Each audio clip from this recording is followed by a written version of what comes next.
Hello বন্ধুরা, আজ আমরা দেখব 2008 সালে মুক্তি পাওয়া Marvel cinematic universal action science fiction movie the incredible Hulk, যার আইএমডিবি রেটিং 6.6 আউট অফ 10।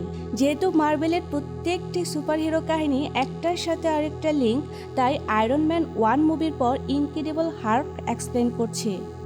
সিনেমার শুরুতে আমাদের নিয়ে যাওয়া হয় 2005 সালের ভার্জিনিয়ার কালভার ইউনিভার্সিটিতে। সেখানে ইউএস আর্মি জেনারেল থান্ডারবোল্ট রস একটি টপ সিক্রেট প্রজেক্ট নিয়ে কাজ করছিলেন।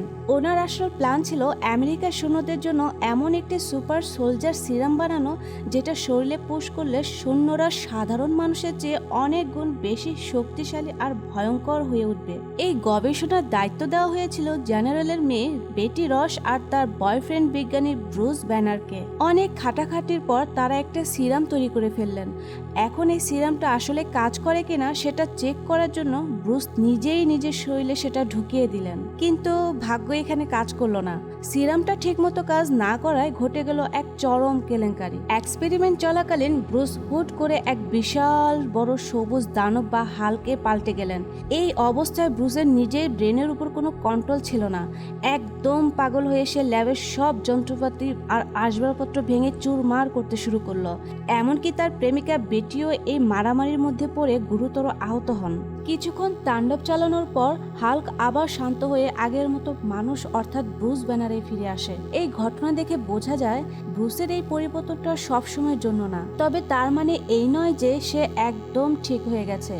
ওই গামা রেডিয়েশনের চক্করে তার ডিএনএ এমনভাবে বদলে গেছে, যখনই সে খুব রেগে যায় বা তার হার্টবিট অনেক বেড়ে যায়, সে তখনই আবার সে ভয়ঙ্কর দানবে পরিণত হয়ে যায়। ল্যাবের ওই ঘটনার পর ব্রুস যখন আবার মানুষ হয়, তখন সে বুঝতে পারে কত বড় সর্বনাশ সে করে ফেলেছে। নিজের গার্লফ্রেন্ড বেটি রসকে দেখতে সে হাসপাতালে যায়, কিন্তু সেখানে জেনারেল রস তাকে দেখা মাত্রই একদল আর্মি দিয়ে ঘিরে ফেলে। জেনারেলের মতলব কিন্তু একদমই সুবিধার ছিল না। সে ব্রুসকে সুস্থ করতে চায়নি, বরং তাকে একটি জীবন্ত বোমা হিসেবে ব্যবহার করতে চেয়েছিল। তার প্ল্যান ছিল যুদ্ধ বাদলে ব্রুসকে মাঠে ছেড়ে দেবে আর সে একাই সব শেষ করে দিবে। কিন্তু ব্রুস জেনারেলের এই শয়তানি বুদ্ধি বুঝে ফেলে এবং সেখান থেকে পালিয়ে যায়। এরপর দৃশ্যটি 5 বছর সামনে চলে যায়। এখন সময় 2010। ব্রুস এখন ব্রাজিলের রোজিনা ফ্লাভলা নামে এক বস্তি টাইপ এলাকায় লুকিয়ে আছে। সেখানে সে শুধু একটাই চেষ্টা করছে, কিভাবে নিজের রাগ আর হার্টবিট কন্ট্রোল করা যায়। কারণ তার হাতে থাকা ওই বিশেষ ঘড়িটা বলছে হার্টবিট যদি 200 উপরে চলে যায়, তাহলে আবার সে হালকে পরিণত হয়ে যাবে। নিজেকে কন্ট্রোল করতে সে সেখানে মেডিটেশন আর মার্শাল আর্ট শেখা শুরু করে। তার টিচার তাকে ইচ্ছে করে চড় থাপ্পড় মারে, যাতে সে প্রচন্ড উত্তেজনার মধ্যেও মাথা ঠান্ডা রাখা শিখতে পারে। ব্রুস সেখানে টিকে থাকার জন্য একটা কোল্ড ড্রিঙ্কস ফ্যাক্টরিতে কাজ নেয়। একদিন কাজ করার সময় হুট করে একটা মেশিনের কোনায় লেগে তার হাত কেটে যায়, আর ঠিক তখনই এক ফোঁটা রক্ত নিচে চলতে থাকা একটা বোতলের ভিতরে পড়ে যায়। মেশিন বন্ধ করে ব্রুস দ্রুত সেখানে যান এবং পড়ে থাকা রক্তের ফোঁটা মুছে ফেলেন। তিনি জানতেন তার রক্তে থাকা গামা রেডিয়েশন কারোর শরীরে প্রবেশ করলে বড় ধরনের কোনো ক্ষতি হতে পারে, এমনকি ইউএস আর্মি তার লোকেশনও জেনে ফেলতে পারে। ব্রুস এক জায়গায় রক্ত পরিষ্কার করলেও অন্য একটি বোতলের ভেতর যে রক্তের ফোঁটা ঢুকে গিয়েছিল তা তিনি দেখতে পাননি। সেই রক্ত মিশ্রিত কোল্ড ড্রিঙ্কস প্যাকেজিং হয়ে আমেরিকায় রপ্তানি হয়ে যায়। এরপর দেখা যায় ব্রুস একটি বিশেষ ফুল নিয়ে তার রুমে ফিরেছেন। তিনি ল্যাপটপে মিস্টার ব্লু নামের একজন বিজ্ঞানীর সাথে চ্যাট করছিলেন। ব্রুস তাকে জানান যে তিনি সেই ফুলটি জোগাড় করেছেন। মিস্টার ব্লু তাকে পরামর্শ দেন ফুলটির রস নিজের রক্তে পরীক্ষা করে দেখতে। ব্রুস সেই ফুলের রক্তের স্যাম্পল প্রয়োগ করে দেখতে পান যে তার রক্তকণিকাগুলো ধীরে ধীরে স্বাভাবিক হচ্ছে। কিছুক্ষণের মধ্যে দেখা যায় রক্তকণিকাগুলো আবারও গামা ডিএনএতে রূপান্তর হচ্ছে, অর্থাৎ এই এক্সপেরিমেন্টও ব্যর্থ।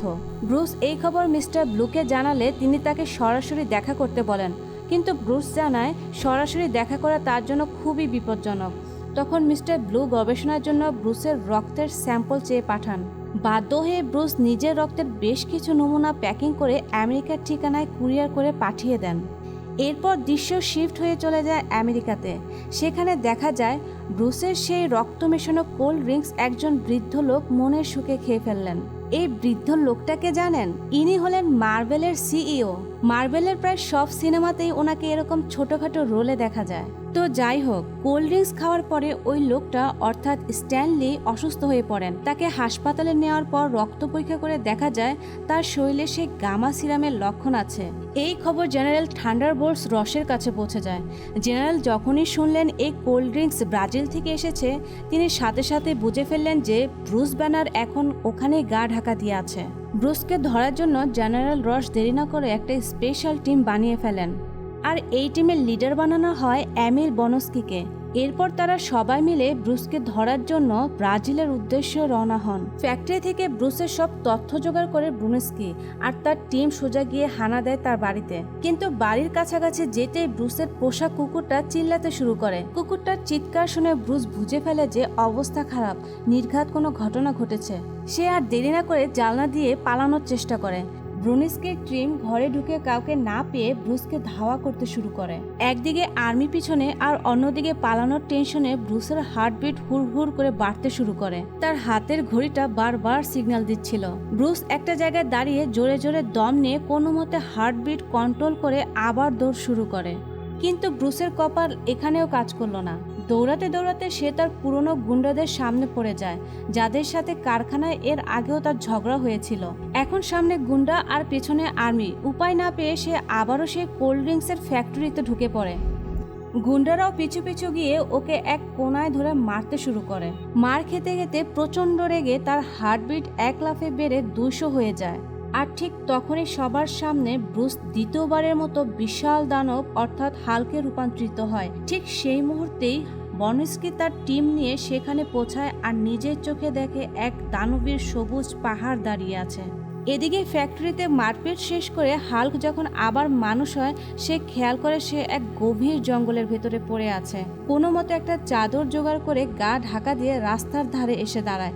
শেষমেশ এক ড্রাইভারের সাহায্যে সে জঙ্গল থেকে এলাকায় ফিরে আসে। এরপর ব্রুস অনেক কষ্টে আমেরিকায় চলে আসে। সে সোজা চলে যায় ভার্জিনিয়ার কালভার ইউনিভার্সিটিতে, যেখানে সে আগে কাজ করত। ব্রুস ভেবেছিল ভিতরে ঢুকে তার পুরনো গবেষণার কিছু জরুরি তথ্য জোগাড় করবে, কিন্তু সেখানে গিয়ে সে দেখল কড়া পাহারা, আইডি কার্ড ছাড়া ঢোকার কোনো সিস্টেম নেই। হতাশ হয়ে ব্রুস যখন ফিরবে তখন সে তার প্রেমিকা বেটিকে দেখতে পায়। ব্রুস যখন বেটিকে দেখে এগোতে যাবে, ঠিক তখনই সে দেখল এই 5 বছরের বেটি তাকে ভুলে গিয়ে অন্য এক লোকের সাথে প্রেম করছে। এটা দেখে ব্রুসের মন খারাপ হয়ে যায়। আমেরিকাতে এখন ব্রুসের থাকার কোনো জায়গা নেই, তাই সে উপায় না দেখে তার এক পরিচিত পুরনো লোকের কাছে যায়। লোকটা দয়া করে তাকে এক রেস্টুরেন্টের পিৎজা ডেলিভারির কাজ দেয় এবং থাকার একটা ছোট জায়গাও দেয়। ব্রুসের মাথায় একটি বুদ্ধি এলো। সে পিৎজা ডেলিভারির সময় সুযোগ বুঝে ইউনিভার্সিটির ভিতরে ঢুকে পড়ল। এরপর সোজা চলে যায় সেই ল্যাবে যেখানে সে কাজ করত। সে ল্যাবের কম্পিউটারে বসে সব তথ্য খোঁজা শুরু করে, কিন্তু ভাগ্য এখানেও কাজ করলো না। সে দেখে এক্সপেরিমেন্ট রিলেটেড সব ডেটা কম্পিউটার থেকে মুছে ফেলা হয়েছে। উপায় না দেখে সে আবারও মিস্টার ব্লুকে মেসেজ দেয় আর জানতে চায় তার রক্ত নিয়ে কোনো সমাধান পাওয়া গেল কিনা। মিস্টার ব্লু জানায় সে এখনও কোনো কুল কিনারা করতে পারেনি। ব্রুস বুঝতে পারে এই এলাকায় বেশিক্ষণ থাকা তার জন্য একদম সেফ না, তাই সে রেস্টুরেন্টে ফিরে তার ব্যাগপত্র গুছিয়ে পালানোর প্রস্তুতি নেয়। সামনে ব্রুস হঠাৎ বেটিকে দেখতে পায়। ব্রুস ওকে দেখে লুকিয়ে পড়ার চেষ্টা করলেও লাভ হয়নি। বেটি ঠিকই ব্রুসকে দেখে চিনে ফেলে। বেটি আবেগপ্রবল হয়ে জিজ্ঞাসা করে, গত 5 বছর তুমি কোথায় ছিলে? আমি তোমাকে কত খুঁজেছি। ব্রুস তখন তাকে বোঝানোর চেষ্টা করে যে, দেখো, আমি যখন দানব হয়ে যাই তখন আমার কন্ট্রোল থাকে না। আমি চাই না আমার কারণে তোমার ক্ষতি হোক। কিন্তু বেটি নাছোড়বান্দা, সে ব্রুসকে জোর করে তার বাসায় নিয়ে যায়। বাসায় এসে ব্রুস যখন বেটিকে সব খুলে বলে, সে আবার আগের মতো স্বাভাবিক মানুষ হতে চায়, আর এজন্য তার পুরনো গবেষণার তথ্যগুলো খুব দরকার। এই কথা শুনে বেটি তাকে একটা পেন ড্রাইভ দেয়। সে জানায় ইউনিভার্সিটি থেকে যখন ফাইল সব ডিলিট করা হচ্ছিল তখন সে লুকিয়ে এই ডেটাগুলো কপি করে রেখেছিল। পরের দিন সকালে তারা দুজন মিলে সেই পেন ড্রাইভ নিয়ে আবারও ইউনিভার্সিটির দিকে যায়, কিন্তু এরই মধ্যে ব্রুসের আসার খবর চারদিকে ছড়িয়ে পড়েছে। জেনারেল থান্ডারবোল্ট আর সেই খ্যাপাটে ব্রনেস্কি তাদের পুরো টিম নিয়ে সেখানে হাজির হয়ে যায়। আর্মিদের দেখা মাত্রই ব্রুস দৌড়াতে শুরু করে। দৌড়াতে দৌড়াতে ব্রুস এক লাইব্রেরির ভিতরে ঢুকে পড়ে। তার কাছে থাকা পেন ড্রাইভটা ছিল এক অমূল্য সম্পদ, তাই ওটা যাতে আর্মিদের হাতে না পড়ে সেজন্য সে সেটা মুখে ঢুকে এক একদম গিলে ফেলে। যাই হোক, এক পর্যায়ে সেনাবাহিনীরা তাকে চারপাশ থেকে ঘিরে ফেলে আর কয়েকটা গ্রেনেড মারে। ধোঁয়ার মধ্যে আটকা পড়ে ব্রুস একদিকে যেমন ভয় পায়, অন্যদিকে তেমন রেগে যায়। ব্যাস, তার পালস এক লাফে 200 পার হয়ে যায় আর ব্রুস সে আবারও ভয়ঙ্কর হাল্কে রূপ নেয়। এখানে আমরা হাল্কের সেই আইকনিক লাফের দৃশ্যটা দেখতে পাই, যা ছিল একদম দেখার মতো। এরপর শুরু হয় হাল্ক বনাম সেনাবাহিনীদের লড়াই। আর্মিরা তাদের আধুনিক অস্ত্র বোমা সব মারছিল, কিন্তু হাল্কের গায়ে ওগুলো সব মশার কামড়ের মতো লাগছিল না। সে একাই আর্মিদের বড় বড় গাড়িগুলোকে কাগজের মতো দুমড়ে মুচড়ে দিচ্ছিল। অবস্থা খারাপ দেখে জেনারেল রস তখন ব্রনিস্কিকে সামনে যাওয়ার নির্দেশ দেয়। জেনারেলের ধারণা ছিল ব্রনিস্কি যেহেতু সুপার সোলজার সিরাম নিয়েছে, সে নিশ্চয়ই কিছু একটা করতে পারবে। ব্রনিস্কিও খুব ভাব নিয়ে হাল্কের সামনে গিয়ে ফাইট শুরু করে। সে চালাকি করে হাল্কে দুটো বিশেষ সাউন্ড ওপেন মেশিনের মাঝখানে নিয়ে আসে। এই মেশিনগুলো থেকে এমন বিকট শব্দ বের হচ্ছিল যে হাল্ক একদম পাগল হওয়ার মতো দশা। প্রথমে হাল্ক একটু দুর্বল হয়ে পড়লেও পরে সে আবার খেপে যায়। এক ঘুষিতে গাড়ি দুটোকে তামা তামা করে ফেলে আর ব্রনিস্কিকে এমন এক লাথি মারে যে ব্যাটা সোজা গিয়ে গাছের সাথে ধাক্কা খায়। পুরো ইউনিভার্সিটি যখন রণক্ষেত্র, তখন হাল্ককে শান্ত করতে বেটি এলিজাবেথ তার সামনে এসে দাঁড়ায়। ঠিক ওই সময় উপর থেকে আরেকটা হেলিকপ্টার এসে তার উপর গুলি করতে শুরু করে। কিন্তু এবার এক অদ্ভুত ব্যাপার দেখা গেল। হাল্ক বেটিকে আক্রমণ না করে উল্টো নিজের শরীরের আড়ালে জড়িয়ে ধরে রক্ষা করতে শুরু করে। উপর থেকে হেলিকপ্টার যখন সমানে গুলি করছিল, হাল্ক আর সহ্য করতে পারল না। সে হাতের কাছে থাকা একটা গাড়ির দরজা খুলে নিয়ে ছুঁড়ে মারল সোজা হেলিকপ্টার লক্ষ্য করে। দরজাটা গিয়ে হেলিকপ্টারের পাখায় লাগতে সেটা ক্রাশ খেয়ে একদম তাদের সামনে এসে পড়ল আর সাথে সাথে সেখানে এক বিকট ব্লাস্ট হয়। এত বড় বিস্ফোরণ হওয়ার পরেও হাল্কের কিচ্ছু হয়নি, কিন্তু বেটি আগুনের ঝাপটায় অজ্ঞান হয়ে যায়। এরপর হাল্ক বেটিকে নিরাপদ দূরত্বে রেখে সেখান থেকে পালিয়ে যায়। অন্যদিকে সেই যে ব্রনিস্কি গাছের সাথে ধাক্কা খেয়েছিল, জেনারেল তাকে হসপিটালে ভর্তি করেন। ডাক্তাররা বলেন ব্রনিস্কির শরীরে একটা হাড়ও বোধহয় আস্ত নেই, সব ভেঙে গেছে। সে আর কোনোদিনও ঠিক হবে না। যেহেতু তার শরীরে সুপার সোলজার সিরাম পুশ করা ছিল, সে মাত্র একদিনের মাথায় একদম ফিট হয়ে বিছানা থেকে উঠে দাঁড়ায়। সুস্থ হয়ে সে জেনারেলকে বলে, স্যার, যে কোনো মূল্যে আমি ওই সবুজ দানবটাকে ধরতে চাই। ব্রুনিস্কি যে দেখে জেনারেল তার শরীরে সিরামের ডোজ আরও বাড়িয়ে দেন, যাতে সে হাল্কের চেয়েও আরও বেশি শক্তিশালী হতে পারে। কিন্তু এই দ্বিতীয়বার সিরাম দেওয়ার পর ব্রুনিস্কির শরীরে কিছু অদ্ভুত সাইড ইফেক্ট দেখা যায়। খেয়াল করলে দেখবেন ওর মেরুদণ্ডের হাড়গুলো কেমন যেন এবড়ো থেবড়ো হয়ে গেছে। তবে সে কিন্তু আমাদের ব্রুসের মতো এক লাফে বিশাল বড় দানব হয়ে যায়নি। সিরামের প্রভাব ওর শরীরের ভেতর কাজ করলেও বাইরে থেকে ওকে এখনো মানুষের মতোই দেখাচ্ছিল। এদিকে ব্রুস আর বেটি এখন মেক্সিকোতে। তারা ঠিক করলো যে কোনোভাবেই নিউ ইয়র্ক যেতে হবে, কারণ সেখানে সেই রহস্যময় বিজ্ঞানী মিস্টার ব্লু থাকে, যার সাথে ব্লুস অনলাইনে চ্যাট করত। ব্লুসের ধারণা এই মিস্টার ব্লুই তাকে হাল্ক হওয়া থেকে মুক্তি দিতে পারবে। কিন্তু যাওয়ার পথে ব্লুস যখন মিস্টার ব্লু এর সাথে চ্যাট করছিল, তখনই FBI বা শিল্ড তাদের ট্র্যাকিং করে লোকেশন বের করে ফেলে। আর্মিরা জেনে যায় যে মিস্টার ব্লু এর আসল নাম হলো স্যামুয়েল স্ট্রেঞ্জ এবং তিনি একজন বড় মাপের জীববিজ্ঞানী। জেনারেল রস খবর পাওয়া মাত্রই তার টিম নিয়ে স্যামুয়েলের ঠিকানার দিকে রওনা দেন। অন্যদিকে ব্রুস আর বেটি অলরেডি স্যামুয়েলের ল্যাবে পৌঁছে গেছে। ব্রুসকে সামনাসামনি দেখে স্যামুয়েল তো অবাক। সে বলে, আমি ভেবেছিলাম বিশাল কোনো দানব দেখতে পাবো। ব্রুস তাকে কাজের কথায় নিয়ে আসে। সে বলে, অহেতুক কথা বাদ দাও, সময় খুবই কম। আমি সবসময় এমন থাকি না। হার্টবিট বাড়লে আমি দানব হয়ে যাই আর সামনে যা পাই সব ভেঙে চুরে তছনছ করে ফেলি। স্যামুয়েল তখন আশার আলো দেখায়। সে বলে, আমি তোমার পাঠানো রক্তের স্যাম্পল নিয়ে একটা অ্যান্টিডোট বানিয়েছি, তবে এটা এখনো পুরোপুরি টেস্ট করা হয়নি। তুমি কি এটা নিজের শরীরে নিতে রাজি? ব্রুস তখন এক কথায় রাজি হয়ে যায়। এরপর স্যামুয়েল ব্রুসকে একটা বেডে শুয়ে শক্ত করে হাত পা বেঁধে ফেলে, যাতে সে হাল্ক হলেও কারো ক্ষতি করতে না পারে। তারপর তাকে বৈদ্যুতিক শক দেওয়া শুরু হয়। শক খাওয়ার সাথে সাথে ব্রুসের হার্টবিট হুড় হুড় করে বাড়তে থাকে আর সে ধীরে ধীরে সে ভয়ঙ্কর হাল্কের রূপ নিতে শুরু করে। ঠিক ওই মুহূর্তে স্যামুয়েল সেই অ্যান্টিডোটটা হাল্কের শরীরে পুশ করে দেয়। অ্যান্টিডোটটা দেওয়ার সাথে সাথে ম্যাজিকের মতো কাজ করা শুরু করে। আমরা দেখি সেই বিশাল দানবটা আস্তে আস্তে ছোট হয়ে আবার আগের ব্রুস ব্যানারে ফিরে আসে। অ্যান্টিডোট নেওয়ার পর ব্রুস যখন উঠে দাঁড়ালো, সে দেখলো স্যামুয়েল তার পাঠানো সব রক্তের স্যাম্পল সযত্নে সাজিয়ে রেখেছে। স্যামুয়েলের ইচ্ছে ছিল এগুলো নিয়ে আরও রিসার্চ করে বড় বড় সব আবিষ্কার করবে, কিন্তু ব্রুস তাকে কড়া গলায় বলে, এই রক্ত এখনই নষ্ট করে ফেলো। এগুলো যদি একবার জেনারেলের হাতে পড়ে তবে সে দুনিয়া তছনছ করে ফেলবে। কিন্তু কথা শেষ হওয়ার আগেই জেনারেল টিম ল্যাবে হানা দেয়। তারা ট্রানকুইজার গান দিয়ে ব্রুসকে অজ্ঞান করে ফেলে এবং তাড়াতাড়ি করে স্ট্রেচারে বেঁধে নিয়ে যাওয়া শুরু করে। সবাই চলে গেলেও ব্রোনিস্কি কিন্তু ল্যাবেই থেকে যায়। হাল্কের ওই পাওয়ার দেখে তার মাথায় ভূত চেপেছে, যে কোনো মূল্যেই তার ওই শক্তিই চাই। সে স্যামুয়েলকে বন্দুকের মুখে ধরে বলে, ব্রুসের শরীর থেকে যে জিনিস বের করে দিয়েছ ওইটা আমার শরীরে ঢুকিয়ে দাও, আমি ওই ভয়ঙ্কর দানব হতে চাই। স্যামুয়েল প্রাণের ভয়ে আর কোনো উপায় না দেখে ব্রুসের সেই রক্ত ব্রোনিস্কির শরীরে পুশ করে দেয়।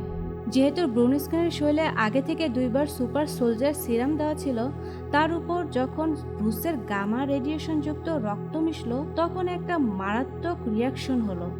ব্রোনিস্কি আর সাধারণ হাল্ক থাকলো না, সে সরাসরি এক ভয়ঙ্কর মনস্টারে পরিণত হলো, যার নাম দেওয়া হলো অ্যাবোমিনেশন। এই দানবটা হওয়ার সাথে সাথে ব্রোনিস্কি পুরোপুরি আউট অফ কন্ট্রোল হয়ে যায় আর চারদিকে ধ্বংসলীলা শুরু করে। অন্যদিকে হেলিকপ্টারে বসে জেনারেল, ব্রুস আর বেটি যখন এই খবর পায়, জেনারেল তখন মাথায় হাত দিয়ে বসে পড়ে। সে বুঝতে পারে সে কত বড় একটা ভুল করে ফেলেছে। ব্রুস তখন কঠিন একটা সিদ্ধান্ত নেয়। সে বলে, ওই দানবটাকে একমাত্র হাল্কই থামাতে পারবে, তাই আমাকে এখনই যেতে হবে। কিন্তু বেটি ভয় পায়, কারণ একটু আগেই ব্রুসকে অ্যান্টিডোট দেওয়া হয়েছে। সে আবার হাল্ক হতে পারবে কিনা তারও কোনো গ্যারান্টি নাই। কিন্তু ব্রুসের নিজের উপর ভরসা ছিল। ব্রুস হেলিকপ্টার থেকে সোজা নিচে লাফ দেয়। ব্রুস মাটিতে পড়ার সাথে সাথে হাল্কে রূপান্তরিত হয়। এরপর শুরু হয় দুই দানবের মধ্যে লড়াই। কিন্তু এবার হাল্কের পেছনে জেনারেলের সম্পূর্ণ সাপোর্ট ছিল। জেনারেল হেলিকপ্টার থেকে অ্যাবোমিনেশনকে লক্ষ্য করে সমানে গুলি করতে থাকে। অ্যাবোমিনেশন উল্টো লাফ দিয়ে হেলিকপ্টারকে ধরে ফেলে আর সেটা ক্রাশ করে নিচে পড়ে যায়।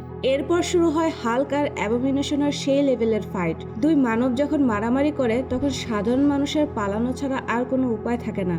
মারামারির এক পর্যায়ে হাল্ক একটি বিশাল লোহার চেন দিয়ে অ্যাবোমিনেশনকে পেঁচিয়ে ধরে এবং শেষমেশ তাকে লড়াইয়ে হারিয়ে ফেলে।